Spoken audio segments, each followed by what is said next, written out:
Everyone, welcome back to YouTube channel step up tutorial. आज मैं निकिता आपके सामने बिजनेस का सेकंड चैप्टर स्टार्ट करने वाली हूँ। तो लास्ट वीडियोस आई होंगी हमारी जो फर्स्ट चैप्टर के लेक्चर्स की थी, उसके बाद आज हम नया चैप्टर स्टार्ट करेंगे। लेकिन उससे पहले मैं फर्स्ट चैप्टर का एक ओवरव्यू दे दूँ शॉर्ट में कि हमने फर्स्ट चैप्टर में क्या क्या पढ़ा, क्या क्या सीखा, क्या क्या समझा। फर्स्ट चैप्टर में पहले तो हमने शुरू किया था मैनेजमेंट की डेफिनेशन के साथ। मैनेजमेंट की क्या डेफिनेशन होती है मैं बता देती हूँ आपको। Management is an art of getting the things done through and with others in formally organised group. Management क्या होता है? एक आर्ट है जिसमें हम खुद और लोगों के साथ मिलकर काम करते हैं। फिर मैंने मैनेजमेंट का मॉडर्न कंसेप्ट पढ़ाया, एफिशिएंसी और इफेक्टिवनेस में डिफरेंस पढ़ाया, उनका रिलेशन पढ़ाया। फिर हमने मैनेजमेंट के फंक्शंस को डिस्कस किया, जो हमें 5 फंक्शंस दिए हुए हैं: planning, organising, staffing, directing and controlling. उसके बाद हमने मैनेजमेंट के फीचर्स पढ़े थे, जिसमें मैंने आपको पिग गो डीसीएम से आपको मैनेजमेंट के फीचर्स की हेडिंग्स को याद करने का आपको तरीका बताया था।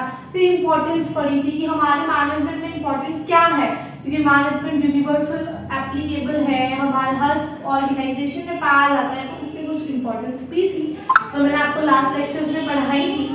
उसके बाद मैंने ऑब्जेक्टिव पढ़ाए थे मैनेजमेंट के, जिसके हमने 3 ऑब्जेक्टिव पढ़े थे। कौन कौन से? सोशल, पर्सनल और ऑर्गेनाइजेशन ऑब्जेक्टिव, जिसमें मैंने आगे आपको सब पॉइंट्स पढ़ाए थे, वो आप लास्ट वीडियोस में देख सकते हैं। उसके बाद हमने पढ़ना शुरू किया था कि हमारे मैनेजमेंट का नेचर क्या है, जिसमें मैंने आपको 3 कॉन्सेप्ट समझाए थे: साइंस, प्रोफेशन एंड आर्ट। जिसमें से सिर्फ एक कॉन्सेप्ट हमारे मैनेजमेंट में पाया जाता है, मैनेजमेंट एज एन आर्ट। जो साइंस था, साइंस एक प्योर साइंस नहीं है, इट्स इनएग्जैक्ट साइंस, सॉफ्ट साइंस, और ऑन द वे मतलब कह सकते हैं कि अभी वो प्रॉपर साइंस नहीं बनी है। फिर मैंने आपको आर्ट पढ़ाया था। आर्ट को मैंने आपको जस्टिफिकेशन दी थी कि आर्ट कैसे मैनेजमेंट है, and art is a pure management. फिर हमने थर्ड पढ़ा था प्रोफेशन। प्रोफेशन में हमने ये पढ़ा था कि मैनेजमेंट अभी प्रॉपर वो तो प्रोफेशन बना तो नहीं है, लेकिन it is on the path of becoming the profession, कि मैनेजमेंट प्रोफेशन बनने के पाथ पे जरूर है। उसके बाद हमने डिस्कस किए थे मैनेजमेंट के लेवल्स, जिसमें हमने 3 लेवल पढ़े थे: top level, middle level and lower level. Top से मिडिल से लोअर, और लोअर के नीचे हमारा आता है प्लेटफॉर्म लेवल, जहां पे हमारे वर्कर्स काम करते हैं। डिटेल में पढ़ना है, डिटेल में समझना है तो लास्ट वीडियोस में चले जाना, आपको मिल जाएगा। उसके बाद हमने लास्ट टॉपिक पढ़ा था हमारा कोऑर्डिनेशन का, जिसको मैंने आपको बताया था कि कोऑर्डिनेशन हमारे मैनेजमेंट का फंक्शन है और it is the most important function of management. इसमें मैंने भी आपको कोऑर्डिनेशन की नेचर, इंपॉर्टेंस बताई थी। उसके बाद मैंने एक छोटा सा आपको डिफरेंस बताया था कोऑर्डिनेशन और कोऑपरेशन में, जिसमें मैंने आपको ये भी बताया था कि coordination is deliberate function but cooperation is not deliberate, it's voluntary. अपनी मर्जी है, करना चाहते हैं तो करिए, नहीं करना चाहते नहीं करिए, लेकिन कोऑर्डिनेशन करना ही करना पड़ता है। अब जो हमारा नेक्स्ट चैप्टर आ रहा है वो है प्रिंसिपल्स ऑफ मैनेजमेंट, जिसका आज मैं पहला लेक्चर शुरू करूंगी, जिसमें मैं आपको इसके क्या प्रिंसिपल ऑफ मैनेजमेंट क्या होता है, उसके फीचर्स क्या है और इंपॉर्टेंस क्या है पढ़ाऊंगी। पहले तो मैं आप लोगों से पूछती हूँ, व्हाट इज प्रिंसिपल? प्रिंसिपल क्या होता है? अगर बेसिक लेमन लैंग्वेज में सोचा जाए तो प्रिंसिपल एक कहते हैं कि एक चीज की प्रॉपर डेफिनेशन, एक रिग्ड फॉर्मूला, जैसे हम साइंस में पढ़ते हैं कि हाँ law of gravity, law of motion, जो चेंज नहीं हो सकते, मतलब यूनिवर्सल एप्लीकेबल है। लेकिन अब मैनेजमेंट में प्रिंसिपल का क्या काम है? मैनेजमेंट प्रिंसिपल का क्या रोल है? मैनेजमेंट प्रिंसिपल क्या होते हैं? Management principle are the statement of fundamental truth which act as a guideline for taking managerial action and decision। मतलब जो मैनेजमेंट प्रिंसिपल है ना, वो एक फंडामेंटल ट्रुथ है जो एक गाइडलाइन की तरह काम करता है वो managers to take actions and decision. अब अगर हम बात करें प्योर साइंस के प्रिंसिपल्स की और मैनेजमेंट के प्रिंसिपल की, तो यहाँ पे बहुत फर्क आता है। जो प्योर साइंस के प्रिंसिपल होते हैं ना, वो रिजिड होते हैं, वो चेंज नहीं किए जा सकते। अगर लॉ ऑफ मोशन यहाँ पे ये है तो अब्रॉड में, फॉरेन में, ये किसी भी कंट्री में सेम ही रहेगा। लेकिन मैनेजमेंट का प्रिंसिपल जो होता है वो वेराई करते हैं organisation to organisation, person to person. हाँ, एक हमने दे तो दी है थ्योरीज, लेकिन जरूरी नहीं है कि ये थ्योरीज एप्लीकेबल हो ही हो, इसलिए बोलते हैं it act as a guideline. Guideline क्या होती है कि हाँ हो भी सकता है, नहीं भी हो सकता है, एक हमें इनएग्जैक्ट सा डिसीजन बता देता है मैनेजमेंट के प्रिंसिपल। तो ये तो बेसिक डेफिनेशन मैंने आपको डिफरेंस भी बता दिया। अब अगर फीचर्स की बात करें कि हमारे मैनेजमेंट प्रिंसिपल के क्या कैरेक्टरिस्टिक्स हैं, तो वो मैं आपको बताती हूँ। पहला कैरेक्टरिस्टिक उन्होंने बताया है यूनिवर्सल एप्लीकेशन। यूनिवर्सल एप्लीकेशन कैसे बोलते हैं कि ये ना हर जगह, हर कहीं भी चले जाओ ना, किसी भी ऑर्गेनाइजेशन में मैनेजमेंट के प्रिंसिपल पाए जाएंगे, लेकिन वो वेराई करेंगे ऑर्गेनाइजेशन के साइज के अकॉर्डिंग, उसके नॉर्म्स के अकॉर्डिंग, उसके बेनिफिट्स, उसके एम, उसके ऑब्जेक्टिव के अकॉर्डिंग। होते तो हर जगह है, लेकिन वेराई भी करते हैं। हाँ, कोई कोई यूज करता है, सारे प्रिंसिपल्स तो यूज नहीं करेंगे। अब हमें दो थ्योरीज अगर हमें दी है, तो क्या दोनों की दोनों थ्योरी हर मैनेजर यूज करता है? नहीं, हर प्रिंसिपल वेराई करता है, हर प्रिंसिपल ऑर्गेनाइजेशन के साइज पे डिपेंड करता है। दूसरा हमारा है जर्नल गाइडलाइन।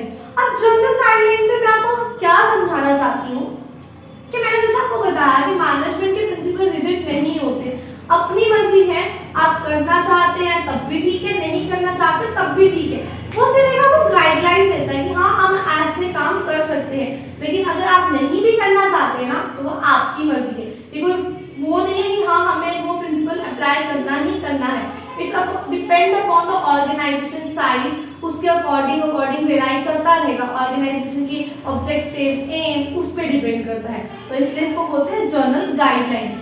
फिर हम बात करते हैं evaluatory form by practice and experiments. अब देखा जाए तो साइंस के प्रिंसिपल भी एक्सपेरिमेंट्स में फॉर्म किए जाते हैं, तो ये भी रिपीटेड एक्सपेरिमेंट्स प्रैक्टिसेस पे ही फॉर्म किए जाएंगे।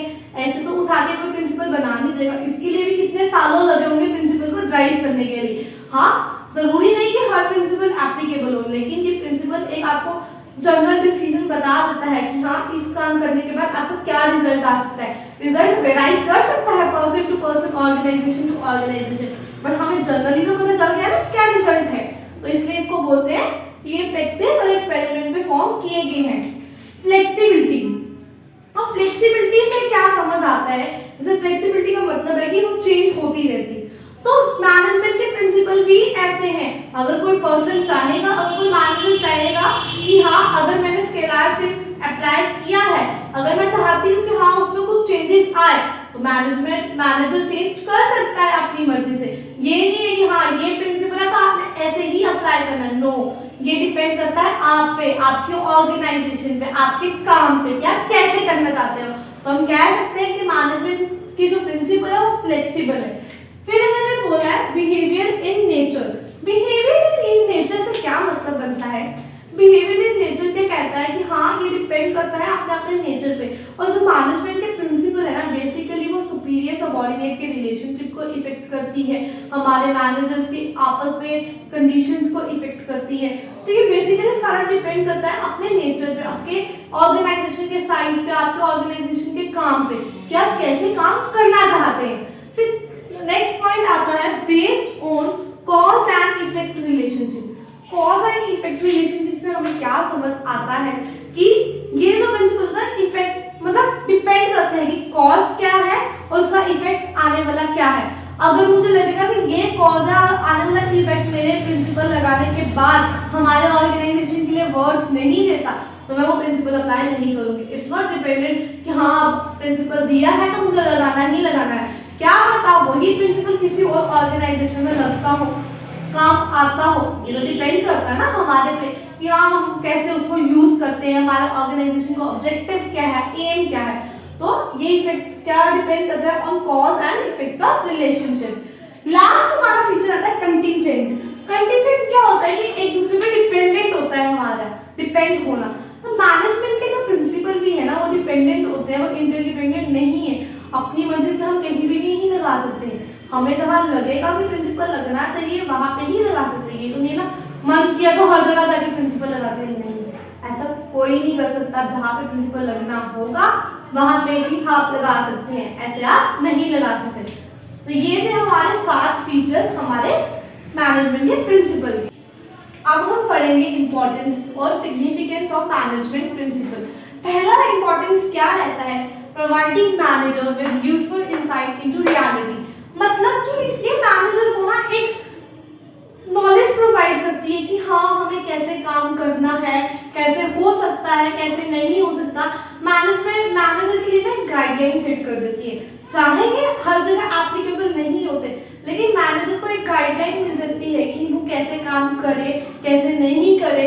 तो ये उनको रियलिटी चेक दे देती है कि हाँ कैसे हमें काम करना चाहिए। फिर है ऑप्टिमम यूटिलाइजेशन ऑफ रिसोर्सेज। अब ऑप्टिमम यूटिलाइजेशन ऑफ रिसोर्सेज कैसे है कि जो मैनेजमेंट प्रिंसिपल्स है ना हमारे ह्यूमन और हमारे दूसरे रिसोर्सेज का ना ज्यादा से ज्यादा यूज करते हैं ताकि हमें हमारे रिसोर्सेज से बेस्ट रिजल्ट मिले। ये नहीं है कि हाँ काम किया बाकी सामान उधर ही फेंक दिया, आधे लोग ऐसे ही बैठे मुफ्त की सैलरी क्यों देनी है भाई। वो हमारे मैक्सिमम यूज करवाते हैं हमारे रिसोर्सेज का। फिर होता है साइंटिफिक डिसीजन। साइंटिफिक डिसीजन कैसे है, जैसे कि मैंने आपको अभी बताया कि मैनेजमेंट में हम कई बारी हम डिसीजन जो लेते हैं ना वो लॉजिकल और साइंटिफिक भी रहते हैं। जरूरी नहीं होता कि जैसा मन किया वैसे ही काम किए। कई बार हमें गाइडलाइंस फॉलो करनी पड़ती है, क्योंकि कई बार मैनेजर भी इतने डिसीजन लेने होते हैं दिन भर में, कई बार वो भी कंफ्यूज होते हैं कि मैं कैसे करूं। तो ये एक एनेबल करता है मैनेजर को एक गाइडलाइन दे देते हैं जो लॉजिकल और साइंटिफिक डिसीजन पे बेस करती है। फिर आता है मीटिंग चेंजिंग एनवायरनमेंट रिक्वायरमेंट। मतलब जैसे मैनेजमेंट मैंने आपको बताया कि जो मैनेजमेंट होता है ना वो डायनेमिक है, वो चेंज होती रहती है। तो जो मैनेजमेंट के प्रिंसिपल है ना वो हेल्प करते रहते हैं हमारे मैनेजर को, हमारे ऑर्गेनाइजेशन को कि जो हमारे एनवायरनमेंट में चेंजेस आ रहे हैं उसके अकॉर्डिंग हमें कैसे चेंज होना चाहिए। ये नहीं है कि प्लान बना दे काम करने लगे बाद में पता चला बाहर टेस्ट ही बदल गया लोगों का, तो क्या करने हैं कपड़े बना के, कुछ फायदा होगा नहीं। तो ये हमारे एनवायरनमेंट के चेंजेस को भी ध्यान में रखती है। फिर है इफेक्टिव एडमिनिस्ट्रेशन। इफेक्टिव एडमिनिस्ट्रेशन कैसे कि जो हमारा एडमिनिस्ट्रेशन पार्ट होता है ना, जैसे कि हम काम कर रहे हैं हमें पता ही नहीं होता कई बार भी क्या काम करना और एंड रिजल्ट क्या होगा नहीं पता था। तो जो मैनेजर होते हैं वो मैनेजमेंट के प्रिंसिपल को गाइडलाइन की तरह काम करते हैं और देखते हैं क्या ये इफेक्टिव है, क्या रिजल्ट अच्छा होगा, हमें पता चलेगा कि हाँ कल को ये चीज हमारे लिए वर्दी है। तो मैनेजमेंट के प्रिंसिपल इसलिए हमें लिए इम्पोर्टेंट है कि वो एडमिनिस्ट्रेशन को, हमारे मैनेजमेंट को, हमारे टॉप लेवल को बता देती है प्लान्स बनाने से पहले कि इसका क्या रिजल्ट आ सकता है। नेक्स्ट पॉइंट है हमारा फुलफिलिंग सोशल रिस्पांसिबिलिटी। जैसे मैंने आपको बताया मैनेजमेंट के प्रिंसिपल हमारे रिसोर्सेज का फुल फ्लेज यूज करवाती है। हमारे सोसाइटी में जो हम रिसोर्सेज यूज कर सकते हैं उसका तो यूज करते हैं, उसके साथ साथ मैनेजमेंट प्रिंसिपल मैनेजर से सोशल रिस्पांसिबिलिटी भी फुलफिल करवाती है। जो हमारी सोसाइटी की तरफ हमारी रिस्पांसिबिलिटी बनती है वो भी हम फुलफिल कर सकते हैं। लास्ट पॉइंट आता है हमारा management training education and research. अब इसमें आप सोच रहे हो ये क्या है, कुछ भी नहीं है, बहुत सिंपल है।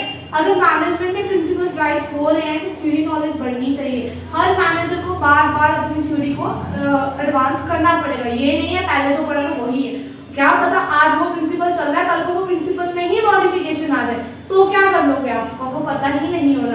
तो मैनेजमेंट के जो प्रिंसिपल होते हैं ना वो ट्रेनिंग एजुकेशन और रिसर्च में भी हेल्प करते हैं हमारे मैनेजमेंट के लिए, हमारे ऑर्गेनाइजेशन के लिए। तो ये थे हमारे 7 पॉइंट हमारे इंपॉर्टेंस के। पहले हमने बड़े फीचर, उससे पहले पढ़ा था हमें मैनेजमेंट प्रिंसिपल क्या होता है। इसके साथ साथ आपका आज का लेक्चर मैं यहाँ पे ही खत्म कर रही हूँ। अगला लेक्चर में आपको मैं हमारे प्रिंसिपल कौन कौन से हैं वो बताऊंगी। तो ये लेक्चर को ध्यान से देखना, इसकी इंपॉर्टेंस, सिग्निफिकेंस, हमारा नेचर क्या होता है मैनेजमेंट का अच्छे से पढ़ना। कोई भी क्वेरी होगी तो कमेंट बॉक्स में मेंशन कर देना, मैं उसको सॉल्व जरूर करूंगी ताकि अगला जो लेक्चर आए तो वो आपको अच्छे से समझ आए। Thank you so much.